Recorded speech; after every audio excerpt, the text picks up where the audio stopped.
Hey guys, welcome back to Team Death Slinger. My name is Peter, and today we're going to be looking at a ChaosGallantmon deck profile using the CS engine and some of the new cards from BT23.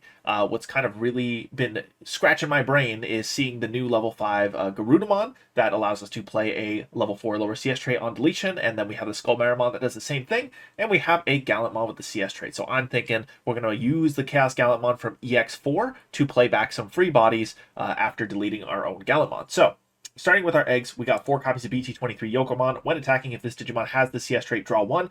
We are not actually running a dedicated search card, so the draw egg is going to be really important for us here to help us find our pieces. We are running 4 copies of BT23 Monodramon. Start of your main phase, you can trash a card with the Dragonkin, Cyborg, Device, or CS trait from your hand to draw 1 and gain 1 memory. Again, keeping our hand full, helping us find pieces, also helps us build up the trash for the ChaosGallantmon effect, and does give us memory to play with. All turns it is also a 1k DP boost, which is going to be a little bit relevant for our Gallantmon. It is only an 11k body, so we want to make sure we can get at least like kind of sort of safe checks. We're not going to get that huge, but 12k is definitely better than 11k. We do have 4 copies of the BT22 Palmon. When effects place Digimon cards with the CS trait in this Digimon's Digivolution cards, gain 1 memory, and the Inheritable allows you to tuck your top source as your bottom source to draw 1. So, nice way to gain some memory, cycle some cards, and get a little bit of some tricky effects with the Guardromon on the side there. We are going to finish out our rookies with 2 copies of BT22 Terriermon. Same thing, when effects place Digimon cards with the CS trait in this Digimon sources. If you have 1 or fewer Tamers, you can play a Tamer card with the CS trait from your hand without paying the cost. That's a nice bonus if it goes off. It's not usually triggering for us. And then main, you can tuck your top card to draw a card just like the Palmon. I really like the draw effects, and usually I use them to resolve just the Guardromon rather than the Tamer effect. So Guardromon, on play when Digivolving, one of your opponent's Digimon gets minus 3k for the turn. Then if this Digimon stack has 2 or more same level cards, de-Digivolve 1 on one of your opponent's Digimon. So that is a nice tool to have in the toolbox. That de-Digivolve effect does get us a lot of mileage in this deck. Opponent's turn, this Digimon gets 2k DP. We are going to have the blocker inherit from the GeoGreymon, so that is kind of relevant, honestly. You will notice with our level 4 suite that we really care about these on-play effects because we're going to be able to float back the level 4s with the SkullMeramon or the Garudamon once we do our on-deletion effect. So the Guardromon, and you can see Reppamon down there, are going to be really important for that.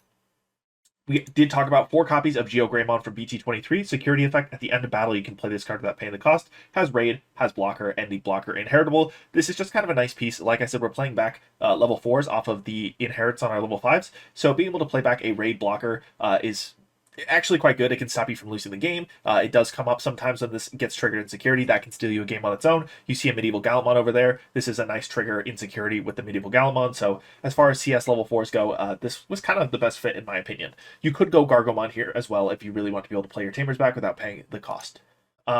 Lastly, we are rounding out with 4 copies of BT22 Reppamon. When effects trash this card from security, you can play this card without paying the cost. This is our only security trashing effect, so this would have to trash another Reppamon to resolve. On play when Digivolving, one of your opponent's Digimon gets minus 3k until their turn ends, and then by trashing your top security card, instead one of your opponent's Digimon gets minus 6k until their turn ends.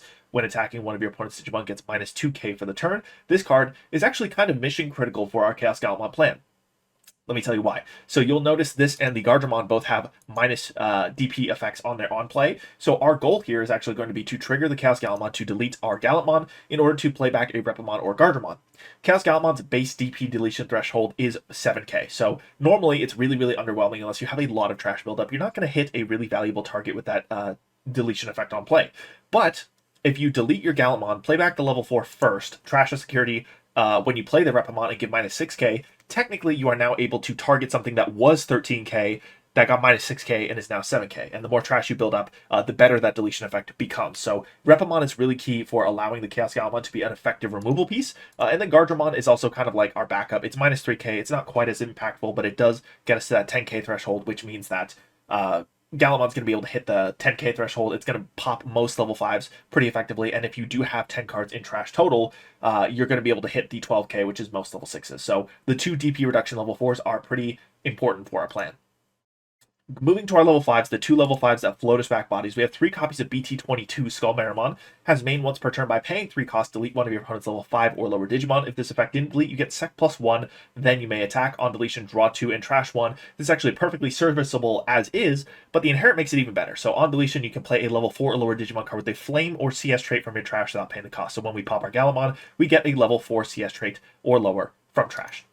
Garudamon is also really fantastic for this deck here. On play, when digivolving, one of your Digimon gains Raid for the turn, and then on deletion, it's going to be the same thing with the Inherit and the actual on-card on deletion. You can play a level 4 or lower with the CS trait, or any of those other traits that we're not playing from your hand without paying the cost. So the important thing to note here is that Garudamon is going to play from hand, SkullMeramon is going to play from trash. SkullMeramon has some value in popping level 5s on board if you really need to get rid of it. Then SkullMeramon can let you do that for a cost of 3, and then you can get a swing in if you really want it.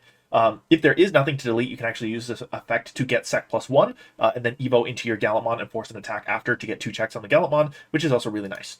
Garudamon giving Raid is also really cool because we're going to have ways to force attack. So being able to give Raid, potentially dish out minus DP with the Reppamon or the Guardromon. You also have DP reduction in your Inherit on the Reppamon. So having the Raid, being able to get DP boost, and then Raid into something, and DP minus something, like there's a lot of targets you can hit with the Garudamon. It's just a really versatile piece for this strategy. Level 6s, 1 copy of Medieval Gallantmon. It's a great card. I own it. That's why it's in the deck. Probably not much to explain there. 4 copies of the BT23 Gallantmon. This card is crazy. Level Evos on a level 3 or level 5 CS trait for a cost of 3. On play, when digivolving until your opponent's turn ends, their effects can't play Digimon or Tamers from the trash. So they are no longer allowed to float bodies from the trash, and that is a big deal. On play, when digivolving and when attacking, delete one of your opponent's Digimon with 8k or less. For each of their Digimon or Tamers, add 2k to this DP deletion effect's maximum. This is usually hitting a 12k on Evo, and then on swing, you're going to pop a 10k or less. If they have a really resilient board that you can't crack, that's when we go for the ChaosGallantmon play after the fact. I do also have 1 copy of Gallantmon X-Antibody in here. That's because I own it, and I'm going to level with you guys. If you don't have Gallantmon X, and you don't have Medieval Gallantmon, I'm sure there are other Gallantmons that work perfectly fine in this deck. The Raid Gallantmon is also not bad. There's plenty of options here that fit, and they work fine, but I own these 2 cards, so I'm running them. So Gallantmon X-Antibody when digivolving and when attacking. If you have Gallantmon or X-Antibody in your sources, until the end of your opponent's turn, you get plus 4k, and one of their Digimon gets minus 4k. When digivolving and end of attack, you delete something with 10k or lower. If this does not delete, you trash their top security, and you unsuspend. And while you have 0 or less memory, this Digimon isn't affected by your opponent's Digimon effects. Great card. We can give it blocker. It just kind of sits on the field and is a problem. It's a decent way to close the game. So if you have the copies, definitely run it. If you only have Gallantmon X and no Medieval Gallantmons, run 2 Gallantmon X's, vice versa. You know, whatever you got to do. Those are your 2 flex slots. I am on 2 copies of the ChaosGallantmon from trash end of turn by deleting one of your Digimon with Digivolution cards and Gallantmon in its name. You may play this card without paying the cost. Then on play, delete one of your opponent's Digimon with 7k or less. For every 10 cards in both players' trashes, add 2k to the maximum this DP base deletion effect can delete. Really underwhelming on its own, but when paired with those DP reduction effects, is actually a really versatile deletion ability. I do have the 1 copy of the promo Gallantmon because I own it. Again, if there's a Digimon with 13k or more, you reduce the play cost by 2. For every 5 total cards in both players' trash, has rush, has blocker, pops at 13k on entry, or recovers you 1. So just a great versatile piece. 2 copies of the Crimson Mode Ace, classic closer, nice way to steal the game away from your opponent if they attack carelessly while you have level 6s on the board, so we're running 2 copies of it. I am on 2 copies of Pandemonium Flame. You can pop one of your Digimon to delete one of your opponent's unsuspended Digimon with a level less than or equal to the deleted Digimon's level. This is a great tempo piece, especially if you don't have a way to force this into trash. I'm usually totally fine evoing into this on top of a level 5. Pandemonium Flame, you get back a level 4 for tempo. If you have Analog Youth set up, you can steal some memory back off of that play. This winds up in your trash, and you're kind of set up to rock and roll next turn. And you get to remove your opponent's bodies for your trouble. So I do like the Pandemonium Flame in this deck. 2 copies of Red Scramble.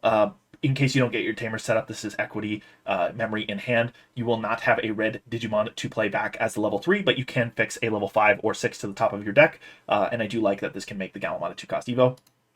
2 copies of Takato from BT19. It is a memory setter, and it is the memory setter that I enjoy most in this deck. And if you Evo into Gallantmon, you can give that Gallantmon raid and attack a player. So nice way to force an attack. For our CS Tamer of choice, 3 copies of Goro Matayoshi. Start of your main phase, if your opponent has a Digimon, gain a memory, and then when your Digimon are played or Digivolve, if any of them have the CS trait, by returning this Tamer to your hand, one of your Digimon gets plus 3k for the turn, then one of your Digimon may attack. Something really, really nice about this is that one of your Digimon may attack. It does not have to have the CS trait to attack or to get the plus 3k bonus. So as long as you play back that level 4 off of the Gallantmon self-deletion effect shenanigans, you can then use this to give any of your other Digimon plus 3k and let it attack. So really versatile piece there as well, especially when we're talking about all the raid shenanigans that we have going on. Like, there's lots of ways to get over your opponent's bodies with this card and all the other cards we have in this deck. Lastly, 3 copies of Analog Youth. reveal top 3, take a Digimon when a level 5 or higher is popped, suspend this, gain a memory, hatch an egg. This is just the way we're trying to funnel ChaosGallantmon into the trash. It doesn't always work. We also don't have a dedicated search piece because our colors are all over the place and we have non-CS trait cards, so we can't really run the CS search package. So we're relying on the draw effects and the generic analog youth to help us find our pieces. Yes, sometimes you can throw away all your Tamers and your options into trash, and that does feel bad, but more often than not, this is going to put cards in trash. It's going to make the ChaosGallantmon effective, and then we're trying to delete our bodies anyway, so when you accomplish that successfully, you're going to get memory and tempo back, so I think it's worth running. So that is it for this deck profile. This is what I'm doing with ChaosGallantmon in BT23. Let me know what you guys think in the comments down below. That's going to be it for this video. Thank you guys for watching. Have a great day. Thank you to our channel members for supporting this channel. It's people like Langlong, Big Z11, Coffee Deus, and DigiDane who make videos like this possible.